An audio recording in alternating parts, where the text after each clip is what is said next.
नमस्कार विद्यार्थी मित्रांनो, स्वागत आहे तुमचं आपल्या YouTube चॅनलवर. तर आज आपण स्पर्धा परीक्षेचा अभ्यास करताना नदी प्रणाली हा विषय आपण भूगोल विषयात सहज वाचून सोडून देतो. पण तुम्ही कधी विचार केलात का की राज्यसेवा असेल किंवा कंबाईन गट ब गट क या परीक्षेमध्ये भूगोल विषयाच्या एकूण प्रश्नापैकी 1-2 प्रश्न तर नद्या आणि उपनद्यावरच विचारतात. कारण हा घटक केवळ पाठांतराचा नाही, तर तो नकाशा समजून घेण्याचा आणि लॉजिक लावून सोडवण्याचा आहे. तर आपण पाहूया मागील वर्षाचे काही प्रश्न. 2022 मध्ये हा प्रश्न विचारला होता. तर दुसरा प्रश्न 2025 मध्ये ग्रुप सी मध्ये राज्यसेवेमध्ये हा प्रश्न विचारला गेला आहे. तर सिंधू नदीच्या उपनद्या यावर 3दा फिरून प्रश्न विचारला गेला आहे. तर यमुना नदीच्या उपनद्या पूर्व ते पश्चिम क्रम लावा. 2025 मध्ये ग्रुप सी मध्ये हा प्रश्न विचारला. खालील विधानामधून चुकीची विधान ओळखा. 2025 मध्ये ग्रुप सी ला हा प्रश्न विचारला. कान्हा, पेंच, बाग या वैनगंगाच्या उपनद्या आहेत. तावजा, तोरणा, मन्याड, गिरणा इत्यादी मांजरा नद्याच्या उपनद्या गोदावरी सिवून मिळतात. या सर्व माहिती आपल्याला असणे गरजेचे आहे की कोणती नदी आणि त्यांच्या कोणत्या नद्या उपनद्या. तर दुसरा प्रश्न आपल्याला खालील कोणते उदाहरणे बरोबर आहे. वैतरणा आणि तानसा नदीच्या उपनद्या कोणत्या आहेत. तर आपल्याला वैतरणा नदी व तानसा नदीच्या उपनद्या माहीत असणं गरजेचं आहे. खानापूर पठाराच्या दक्षिणेला कृष्णा नदीचे खोरे आहे. ह्याच प्रश्नातला हा दुसरा ऑप्शन होता. तिसरा असाच होता, म्हणून मी काय तो लिहिला नाही. तर आपल्याला इथं पण उपनद्याचा उल्लेख येतो. ग्रुप बी मध्ये 2000 गेल्या वर्षी 2025 मध्ये लगातार ग्रुप सी, बी आणि राज्यसेवा यामध्ये सर्व हा प्रश्न विचारलाय. म्हणजेच हा टॉपिक कव्हर करणं खूप गरजेचं आहे. तर प्राणहिता, प्रवरा, वर्धा, मांजरा या सर्व कोणाच्या उपनद्या आहेत.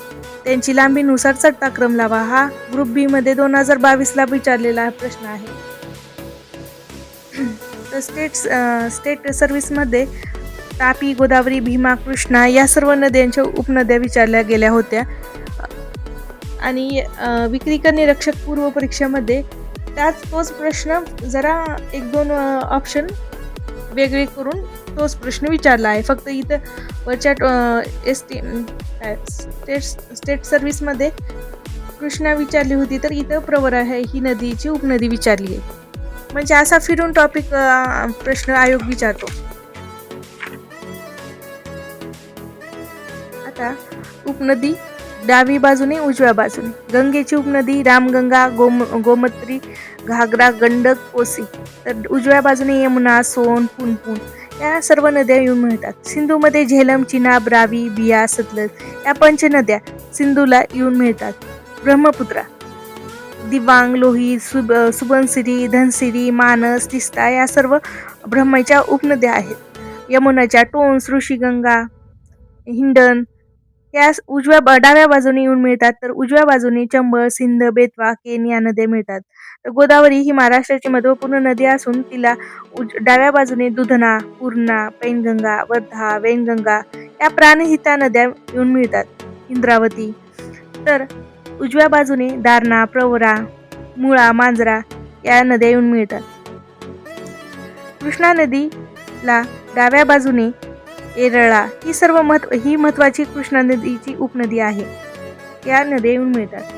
तर भीमा नदीला सीना, घोड, कुकडी, बोरी आणि हंगणी या नद्या डाव्या बाजूने येऊन मिळतात.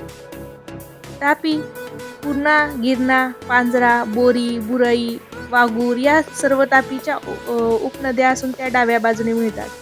अनेर, अरुणावती, गोमती, बाकी या उजव्या बाजूने.